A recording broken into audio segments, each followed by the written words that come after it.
एक प्राचीन नगरी जिसे कभी पृथ्वी का स्वर्ग माना जाता था, अपने समय से हजारों साल आगे की सभ्यता, उन्नति के चरम सीमा में रहने वाला एक जादुई शहर जो अचानक समुद्र के गर्भ में समा जाता है।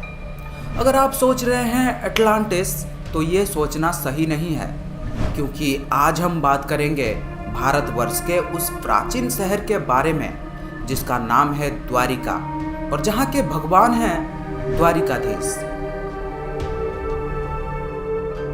गुजरात के द्वारिका शहर का एक इतिहास है जो सदियों पहले का है, और इसके उल्लेख महाभारत महाकाव्य में द्वारिका साम्राज्य के रूप में मिलता है। गोमती नदी के तट पर स्थित इस शहर को पौराणिक कथाओं में भी कृष्ण की राजधानी के रूप में वर्णित किया गया है। दोस्तों, पिरामिड बनने के कई हजारों साल पहले द्वारिका में बिजली, एडवांस मेडिसिन और विमान थे।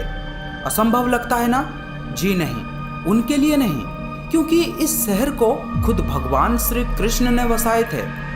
हिंदू धर्म के अनुसार भगवान विष्णु के 8वें अवतार कृष्ण का जन्म मथुरा के कारागार में हुआ। कहा जाता है कि उनके मामा कंस को एक भविष्यवाणी से पता चला था कि देवकी का 8वां पुत्र उसके मृत्यु का कारण बनेगा। इसे जानने के बाद कंस देवकी और वसुदेव को कारागार में बंद कर देता है। कहा जाता है कि जब भगवान श्री कृष्ण का जन्म हुआ तब उनके पिता वसुदेव की बेड़िया अपने आप खुल गया और वे उनकी सुरक्षा के लिए उन्हें गोकुल ले गए थे, जहां वे अनगिनत शरारतें करते हुए बड़े हुए। फिर अपने मामा क्रूर कंस का वध किया। कहा जाता है कि कंस के ससुर जरासंध ने मथुरा पर 18 बार आक्रमण करते हुए मथुरा को ध्वस्त करने लगा था, जिससे श्री कृष्ण सारी प्रजा को लेकर एक द्वीप में विशाल दीवारों से घिरा एक सोने की नगरी बसाए थे, जिसे हम द्वारिका कहते हैं। कहते हैं कि इस शहर में हजारों शीश महल थे और हजारों मंदिर थे, और तो और यहाँ के लोगों को विमान बनाना भी आता था। लेकिन कृष्ण की मृत्यु के बाद, मतलब भगवान कभी मरते नहीं है, पर जो भी हो, उसके बाद यह अद्भुत शहर अरब सागर में समा गया था। आज भी समुद्र की अनंत गहराइयों में कृष्ण की वही द्वारिका मौजूद है। श्रीमद् भागवत गीता में भी द्वारिका का वर्णन एक विशाल और वैभवशाली राज्य के तौर पे किया गया है। देखो, भारत के उत्तर में है बद्रीनाथ धाम, पूरब में है जगन्नाथ धाम, उसी तरह दक्षिण में है रामेश्वरम और पश्चिम में है द्वारिकापुरी। ये चारों धाम भारत के चारों दिशाओं को आपस में जोड़े रखता है। कहा जाता है कि भगवान विष्णु पहले बद्रीनाथ में ध्यान लगाते हैं, जगन्नाथपुरी में भोजन करते हैं, रामेश्वरम में नहाते हैं और द्वारिका में राज करते हैं, जिस वजह से द्वारिका को देव नगरी भी कहा गया है। ऐसे में मन में ये सवाल उठना स्वाभाविक है कि वो नगरी समुद्र में डूब ही कैसे सकता है जिसे खुद भगवान ने बसाए हो। तथ्यों और जानकारी के आधार पर महाभारत युद्ध के 50 साल के भीतर श्री कृष्ण की नगरी समुद्र में डूब जाता है।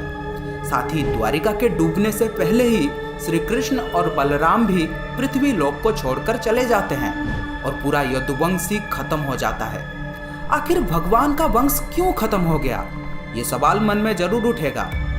दरअसल महाभारत में गांधारी और धृतराष्ट्र के सभी 100 पुत्र मारे गए थे। युद्ध समाप्ति के बाद श्री कृष्ण गांधारी से मिलने जाते हैं। उधर अपने जीवित रहते हुए सभी पुत्रों के मर जाने पर गांधारी बहुत व्यथित थी। एक माँ के दर्द आंसुओं से गांधारी ने श्री कृष्ण भगवान को श्राप दिया कि जिस तरह मेरे वंश में नाम लेने वाला कोई नहीं बचा, ठीक वैसे ही तुम्हारा वंश भी नहीं चल पाएगा। मैं श्राप देती हूँ, पूरा यदुवंश ही खत्म हो जाएगा। गांधारी द्वारा श्री कृष्ण को श्राप दिए जाने के बाद द्वारिका में लगातार अपशगुन होने लगा। तेज आंधियां, प्राकृतिक आपदा रोजमर्रा की बातें बन गया था। कहा जाता है कि गांधारी की श्राप की वजह से 36 वर्षों के भीतर ये पूरा शहर एक बड़े से भूकंप के साथ समुद्र में डूब गया था। वो जलमग्न द्वारिका नगरी आज दुनिया भर के वैज्ञानिकों और पुरातत्वविदों के सबसे पसंदीदा रहस्य बन गया है। वर्ष 1981 में डॉक्टर एस.आर. राव के नेतृत्व में समुद्र पुरातत्व की एक टीम पौराणिक शहर द्वारिका की खोज शुरू कर देते हैं। दरअसल डॉक्टर राव को उस जगह से एक चमकदार लाल बर्तनों के रूप में जाना जाने वाला एक विशिष्ट मिट्टी के बर्तन मिले थे। जो 3000 वर्ष से अधिक पुराने हो सकते हैं। इन उत्खननों के परिणामों के आधार पर अरब सागर में डूबे हुए शहर की खोज 1981 में शुरू हुई। वैज्ञानिकों और पुरातत्वविदों ने इस साइट पर लगातार 20 वर्षों तक काम किए थे। इन खोजों से कई कलाकृतियां, गहने और टूटे हुए संरचना मिले जो 3500 वर्ष से अधिक पुराने थे।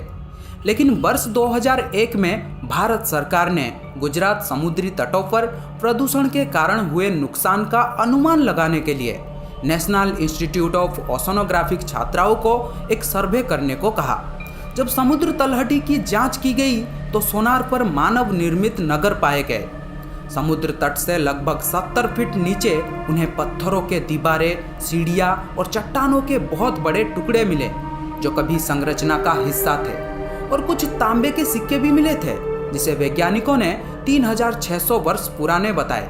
कुछ नमूनों को कार्बन डेटिंग के लिए मणिपुर और ऑक्सफोर्ड विश्वविद्यालय भेजे गए थे, जिसके परिणामों ने और अधिक रहस्य पैदा किया क्योंकि कुछ वस्तु 9000 वर्ष पुराने पाए गए। भारतीय पुरातत्व सर्वेक्षण द्वारा किए गए खोजों ने न केवल ये साबित किया कि द्वारिका का पौराणिक शहर वास्तविक था, बल्कि ये भी साबित किया कि महाभारत एक काल्पनिक कथा नहीं थी। वर्तमान का द्वारिका नगरी आदि शंकराचार्य द्वारा स्थापित है। द्वारिकाधीश मंदिर का वर्तमान स्वरूप 16वीं शताब्दी में निर्मित हुआ था। यहाँ पहले कई मंदिर थे, लेकिन मुगलों ने उन्हें तोड़ दिया। हालांकि लोगों का मानना है कि मूल मंदिर को कृष्ण के परपोते वज्रनाभ ने बनवाए थे। द्वारिकाधीश मंदिर के गर्भगृह में चांदी के सिंहासन पर भगवान कृष्ण के श्याम वर्ण चतुर्भुज प्रतिमा विराजमान है। ये प्रतिमा काले पत्थरों से बना है, जिसके पीछे अनेकों कहानियां प्रसिद्ध है। ऐसा कहा जाता है और माना जाता है कि वज्रनाभ द्वारा स्थापित मूल मूर्ति डाकोर नामक स्थान पर चली गई है, जहां भगवान श्री कृष्ण का एक समान मंदिर मिलता है, जिसे रणछोड़ राय मंदिर कहा जाता है।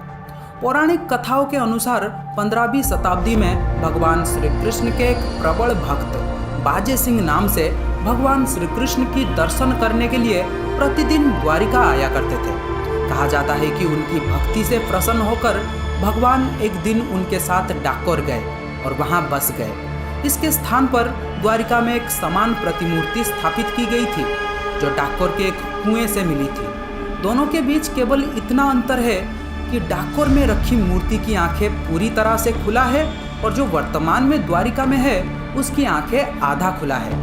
ऐसा इसलिए है क्योंकि द्वारिका के पुजारियों को भगवान द्वारा दिए गए निर्देश के अनुसार उन्हें एक विशिष्ट दिन भगवान की मूर्ति को कुएं से निकालने का आदेश था।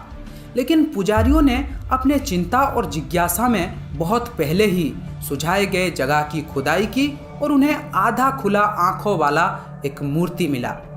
दोस्तों, भारतीय पौराणिक कथाएं इस बात से भरी पड़ी हैं कि मूल द्वारिका कैसा दिखता था। महाभारत का कहना है कि द्वारिका शहर में 9 लाख महल थे, सभी क्रिस्टल और चांदी से बने थे। ये किंवदंतियां इतने लंबे समय से कही जा रही है कि इसके प्रामाणिकता पर सवाल नहीं उठाया जाता। सौभाग्य से भारत के समुद्री पुरातत्व विभाग द्वारा किए गए खोजों ने बचपन के उस कहानियों को काफी हद तक एक वास्तविकता बना दिया है। इसीलिए कहा जाता है 20 मांगो 30 मिलेगा, क्योंकि ये है द्वारिकाधीश। तो आपको ये वीडियो कैसा लगा कमेंट में ज़रूर बताना, और इस वीडियो को like, share, subscribe, bell icon को भी ऑन कर दो। Thank you, bye bye.